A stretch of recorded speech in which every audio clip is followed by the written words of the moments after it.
தன் வயிற பட்டினி போட்டு என் உயிர வளர்த்தவளே, தன்னந்தனியாயிருந்து என்ன கரை சேர்த்தவளே, நோயாலே நான் படுத்தா நோம்பிருக்கும் ஆத்தா, தீமூண்டு தீர்ந்திடுமானம் கணக்கு ஆத்தா, பெத்தவள தள்ளி வச்ச பாவத்துக்கே பக்கம் வந்து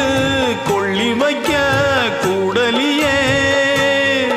என்ன ஆற்றிடவும் தேற்றிடவும் அன்னை போல யாரு, என் தாயனும் கோயில காக்க மறந்திட்ட பாவியடி கிளியே, என் வாயும் வயிறையும் போற்றி வளர்த்திட்ட பாவியடி கிளியே, என்ன தொட்டாலும் பார்த்தாலும் தோஷமடி